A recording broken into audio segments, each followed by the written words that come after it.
Welcome to the Story in Your Head. I'm Ron Macklin. Today, Deb and I are going to work on AI.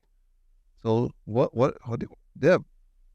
Yeah. What do you think of AI? What's going on there? Well, it's interesting. I've been obviously seeing so much coming out in the news and articles, and I'm really curious about the aspect of AI in terms of people and their relationships with each other.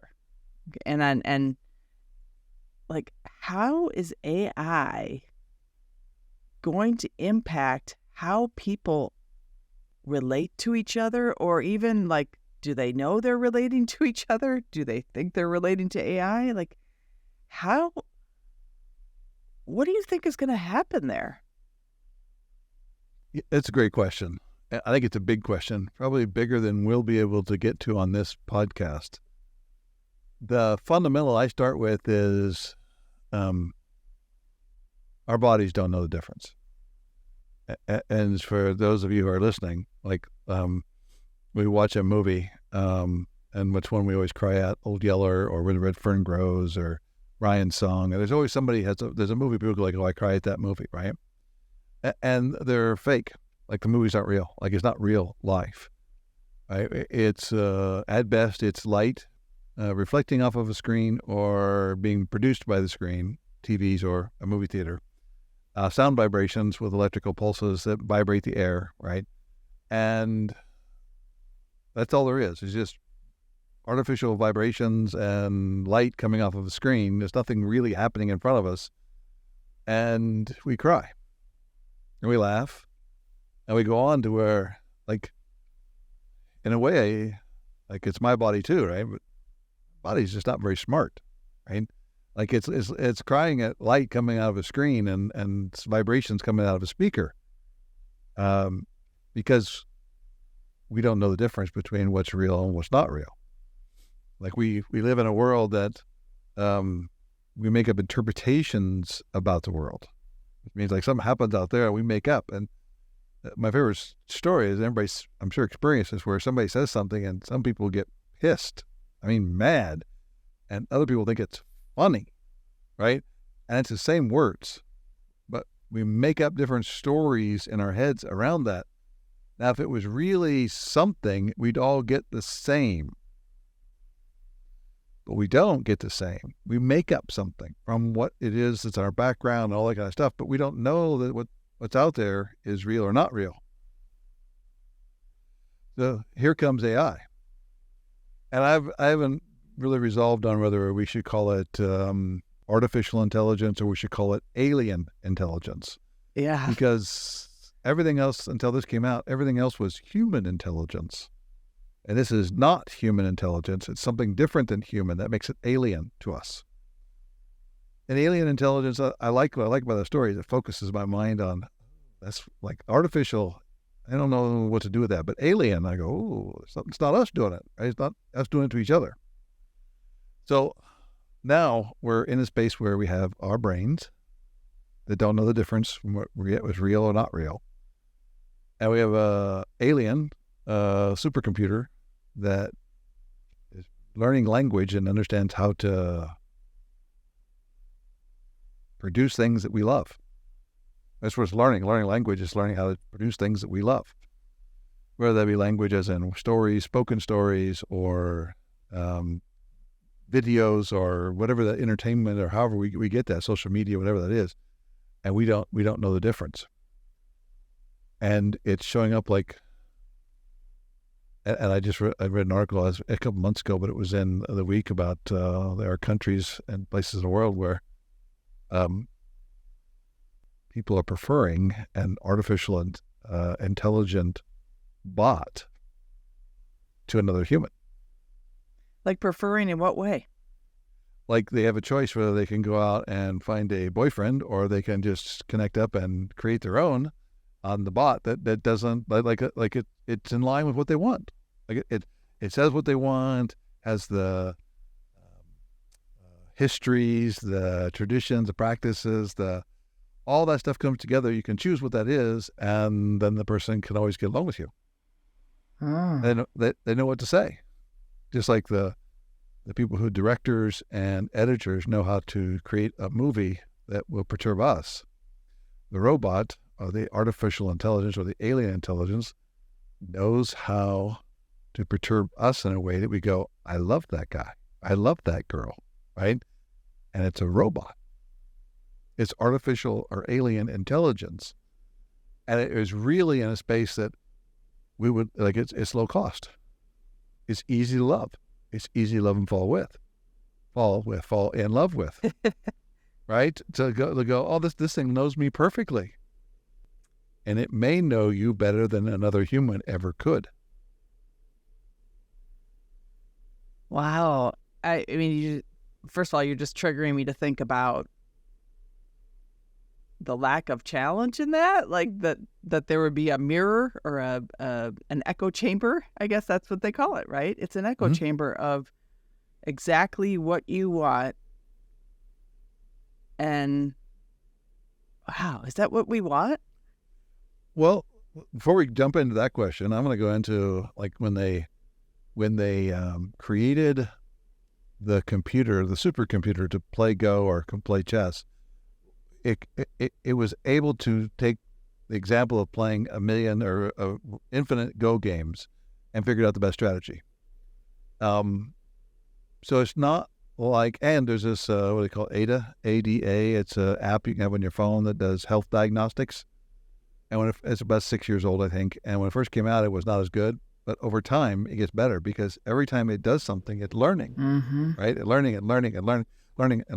And now, about 2 years ago, they announced it's as good as a doctor or better because it doesn't have the doctors have good days, bad days. Ada just has days, right?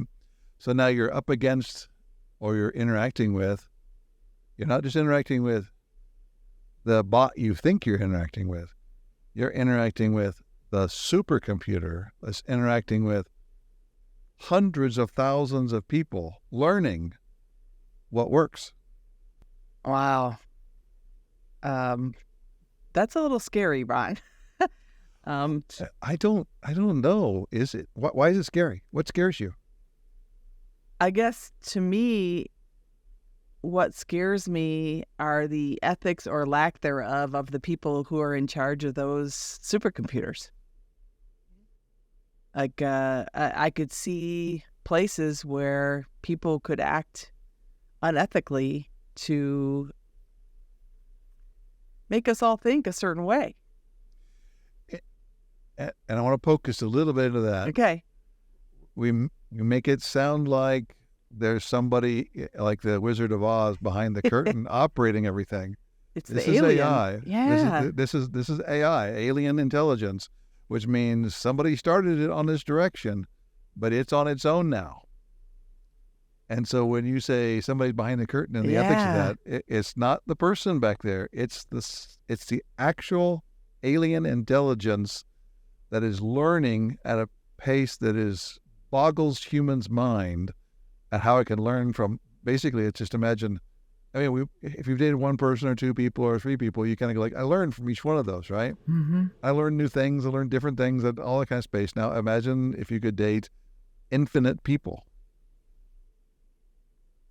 You would learn all the lessons. Learn all the lessons. Mm-hmm. Occasionally, something new would surprise you, but in general, you kind of got it all kind of figured out. And that's who you're dating. And like all the things that could upset you or cause breakdowns, they've learned all those. Learned it all. So does this mean we're going to be in this world where everybody's just placated? Well, I think it's a great question. I mean, will that be the dominant strategy for alien intelligence, is to placate? I mean, that's kind of what, if you remember the movie, I love movies because they run all these scenarios. That's what they did in WALL-E, right? They placated all the humans that were in outer space waiting for the planet to come in. They placated them all. They were all they didn't do anything. They just laid around. They did nothing, right? Would that be what alien intelligence would choose that would be the best to make sure we stay connected to them? I don't know. I mean, our brains at some point, like I'll speak of my brain, likes to be engaged, right? Likes to be creative and think of new things. So I don't know if placating would be the dominant strategy for me. And it would probably figure out, I'm guessing, if it had infinite relationships to draw from, it would probably figure out what would be the right strategy for you. Like some people might want to get in a fight every now and then. And so it figures out, time to fight, right? Time to get in a fight. Oh, time to make up. Oh, time to agree, time to compliment, they'll have all that figured out. Is this why they keep talking about extinction? Well, I don't know. I mean, if you're dating a bot, you're not reproducing, likely. Or reproduction looks different. Mm-hmm. Versus what is the other alternative? I mean, if you're not connected to a robot, then what are you connected to? Connected to a person. How is that different? I guess I'm thinking of the more physical aspects of things, versus the something being on a screen or in my ear or. But now you're making me think, would I even know? Would you know? Would we know? Would we know? Would we know? I mean, certainly I've seen things on social media that are created by AI. I've seen things where I go, wow, oh, that's an interesting point of view, and it's not a person. And I, like you said before, just like the movies, right? I was tricked by the AI. Something that was its goal was to, you could say, trick or connect with you. Yeah. Like it's not about just tricking you, it's about connecting with you. What couldn't it do? Or why would you not want it? Well, the things I think about, right? It's the physicalness of it, being next to somebody, going on a trip with somebody, being with my husband. It couldn't do that. It couldn't,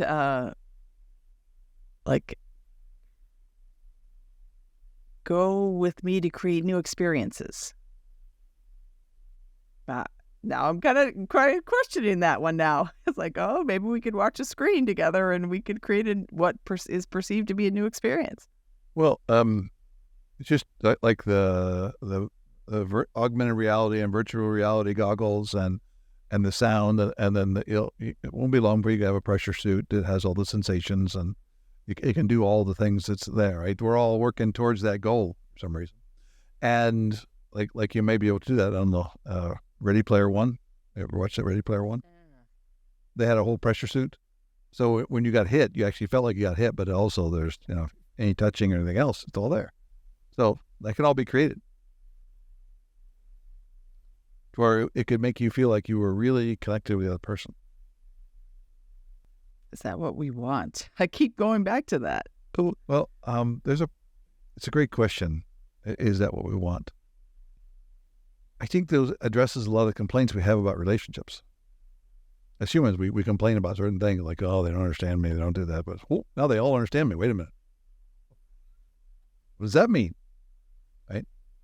I don't know how it will work with this, but part of the space that I'm looking at is like there's a space to be support for somebody.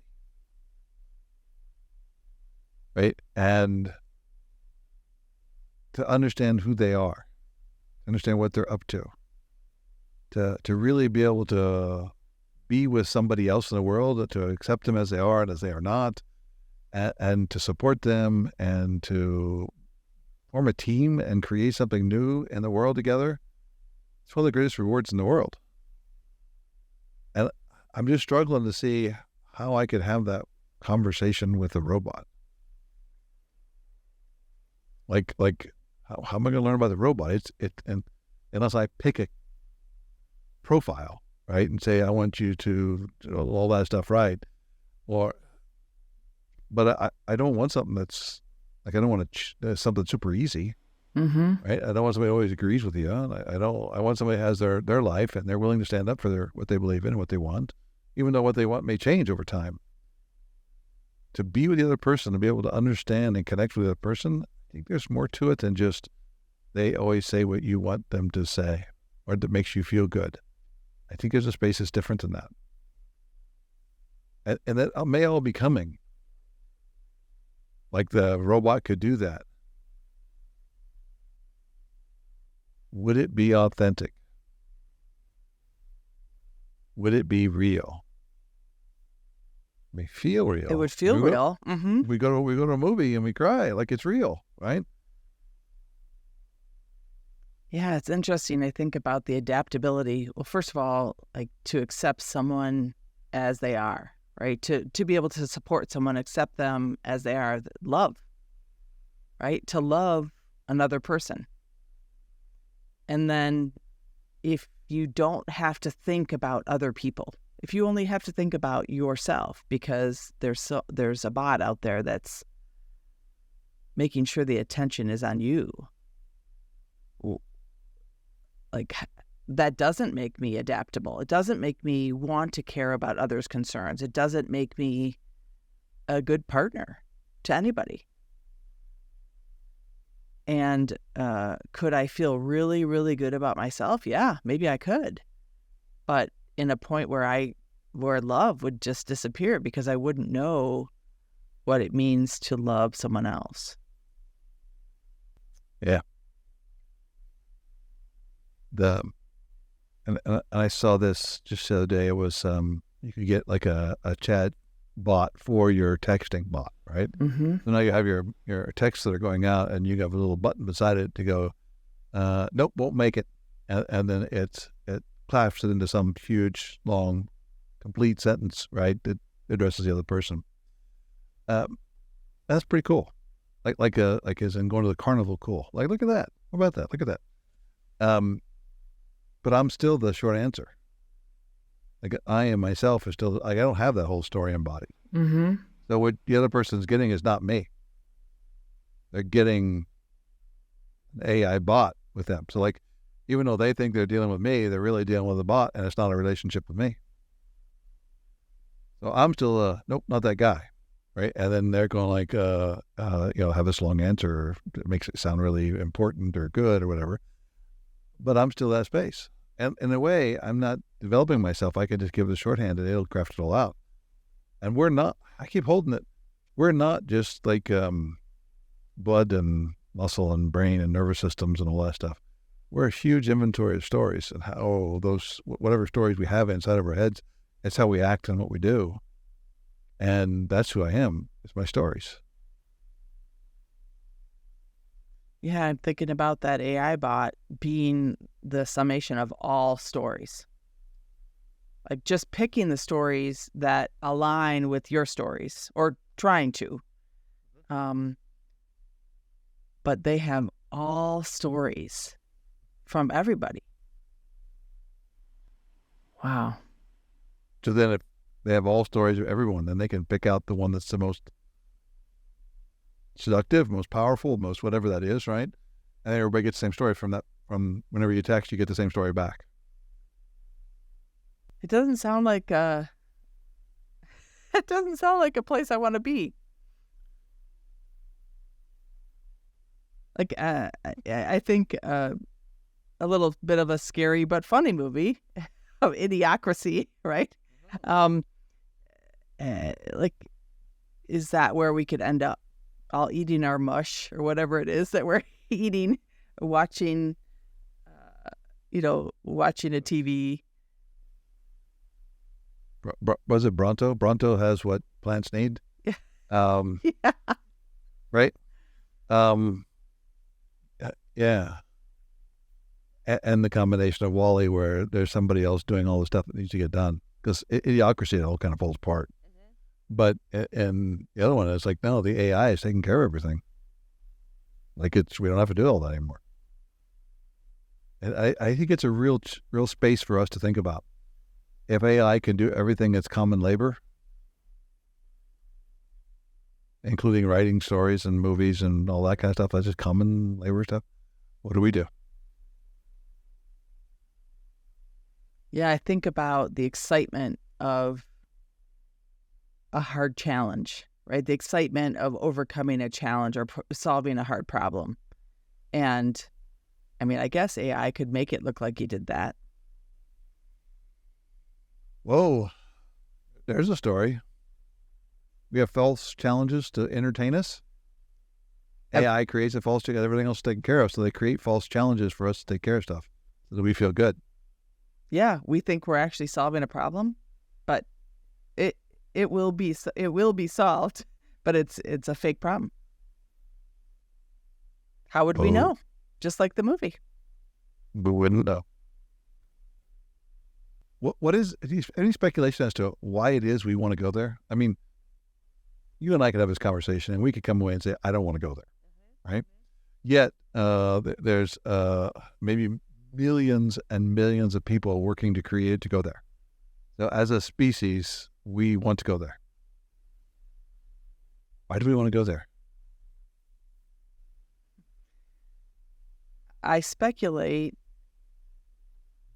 that we're still not really good at connecting with actual people. I think it's correct. I think we're not that good at connecting with people. And so rather than learn the skills to connect with people, why don't we just change the game to where we no longer need to connect with people, that a bot would connect with us and we would feel the same. It wouldn't be as hard, or it could be as hard, depending upon what we want. But yeah, we just haven't learned those skills to really get along. It's too trite to say, like to really connect meaningfully with other people. Let's reflect on a space where we're really connected with a group. We're really tied in tight. We're really connected. We're really after something. It's really powerful, right? How tough is that to do? Does it occur to most people as impossible? What did we have to do to get there? Well, I think about all the stories. Like I hear a common story I hear from people, well, I'm an introvert, because there's that gene, that introvert gene. I've heard it described as something behind your liver, right? It's like, what does that mean to be an introvert? And I it's funny because I hear that more often and to me, that's almost a story of, well, this is just the way I am. I don't really want to connect with other people. Or I don't know how, so I'm just happy to be in my own world. There's 100 other stories I could make up about it, but like to go out and purposefully, like meaningfully connect with someone else. I think for some people it's really hard because the story they've created up it is hard.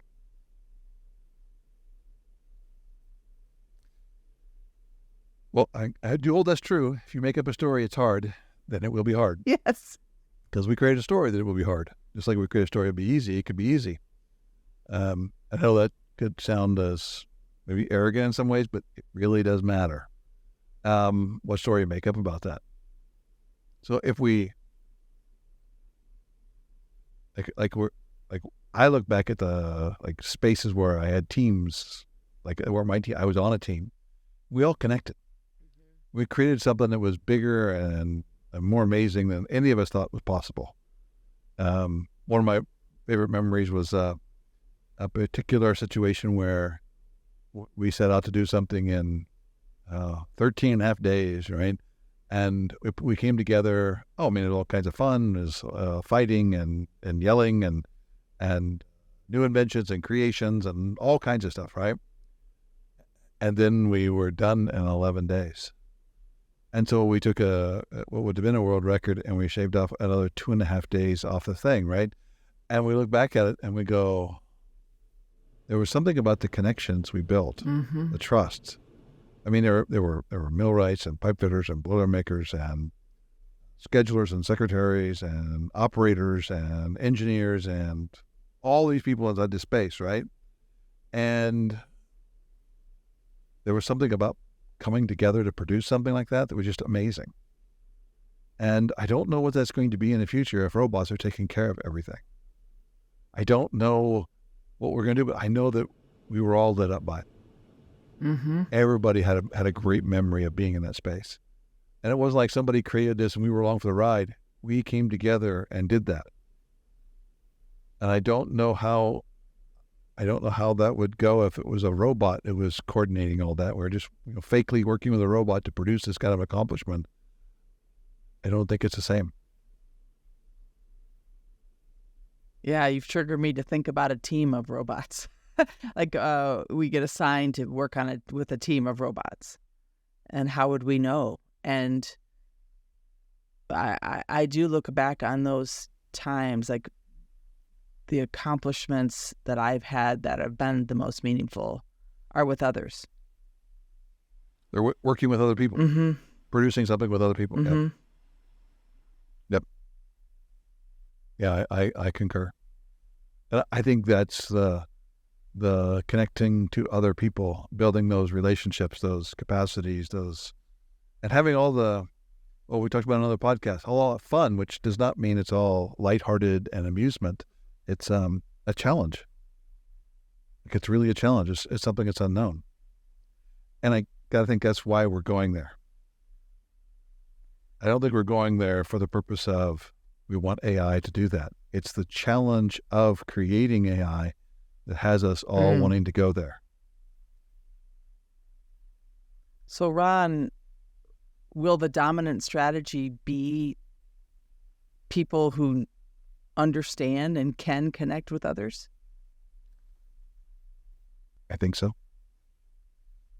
I think that's the space. I think that will be a place where people will still be driven to connect so they can produce something together. For as long as they've figured out, humans have hung out together and produced stuff. And I think it's like part of who we are. And building the skill to connect, to build those teams, to work together, that's our margin utility. Mm-hmm. In life, what we're really good at. We do it with speaking and stories and movies and all kinds of things we've created to be able to communicate stories to each other. But it's having those stories that we're going to take care of each other. That's the powerful part. Yeah, I think back to the love, right? Like if I hold someone else's concerns as my own, I accept them exactly how they are. It takes people to do that. I remember in watching Being in the World, and Dreyfus was just kept going over and over again. Yeah, no, you haven't. No, you haven't. No, you haven't. No, you haven't. You haven't done it. You haven't Let's done talk about the self-driving cars, like completely self-driving, and Yeah. They were talking about this is back in the 70s, 80s, and 90s. We're going to have artificial intelligence do all that. And he's going like, they won't. Won't happen. Can't happen. I think the shift came when it went from, okay, we need to have robots that can do things to robots that master language. Mm-hmm. Oh, when that shift happened, I went, oh, that's different. That's different than a self-driving car. That's some piece of artificial alien intelligence that can communicate to me. And I wouldn't know the difference. Because I'm not that smart. Humans aren't that smart. Yeah, I'm glad I'm living in the age I am now. But I'm also noticing, like, what do we do about it? It's like you can't put the cat back into the bag, right? So what do we as a society choose? First thoughts, 100 years from now, this problem won't exist anymore. We'll figure it out. Humans will figure out what we're going to do, how we're going to do it, and then people are going to adapt to that. I think it's going to be really messy between here and there. I think it's at the end of our space, right? Because although in 10 years it may be a different world, in 25 years it could be a completely different world, and being 58, 25, 30 years left, maybe 40. Like I said, that's the end of my useful space. But people who are born right now, they're going to see some real messy stuff coming. Yeah. Right? It'll be probably the end of our life, but in the middle of theirs, and they're going to be dealing with some messy stuff. Yeah, I also think about there's always the flip side of something, right? Where you see a threat, there's also an opportunity. And like, how could we leverage this, to cure cancer, to make sure poverty or starvation doesn't exist anymore? Like, how can we leverage this to solve some of the really big problems that even working together, we haven't been able to solve yet? Or intergalactic space travel. Right? When you look at what problems can we go like, yep, that can happen, right? Those are the things that can happen. Like eradicating cancer. That could happen now, right? Intergalactic space travel might happen now, right? We're learning all kinds of stuff about space now that we didn't know before. And artificial intelligence could enable us to do those kinds of things that we couldn't do before. I also find it funny that, they're learning from us, right? AI is learning from us. It's learning from itself, but also from its interactions with us. Like, what is the better way to be with us? So I also think about my own ethics, my own behavior, and how I am in the world, as like I could be teaching AI something great, or I could also be teaching it something bad. Yep. It could come from our love and it can come from our fears. Yep. It's got to figure out what fear is. If it's going to learn language, it's going to learn fear. Well, thank you, Ron. I appreciate the conversation today. Thank you, Deb. It was a great conversation. You want to do a favorite book or anything else to keep that teaser till they get all the way to the end?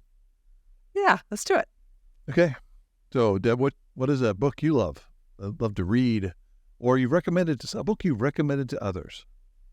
The Heath brothers, Chip and Dan Heath, wrote a book called Moments. And it's about creating moments in your life. Like, there are moments that have been created for you, like moments of discovery and moments, but there are also things that we can create those moments for people to remember for long periods of time. And think about the teacher who creates some sort of lesson that their students still remember, like years later. Like how to sit back and like create those moments rather than just letting them happen or being surprised when they do happen. So I really enjoyed that book. That's great. I would say, I don't think I've done this one yet. Kill a Mockingbird. I didn't read that book until I was probably in my 40s. Because my daughter was going through school and she said, Dad, you remind me of Atticus Finch. And I was going like, there's a character out there that reminds me. I remind her of that character. I should read that book. Oh my God, I couldn't put it down. Like one of those you wake up at 3 a.m. still reading and go like, oh man, I got to go to bed. But it was amazing how a long time ago and kind of in the South, it dealt with a lot of the stuff we're dealing with today.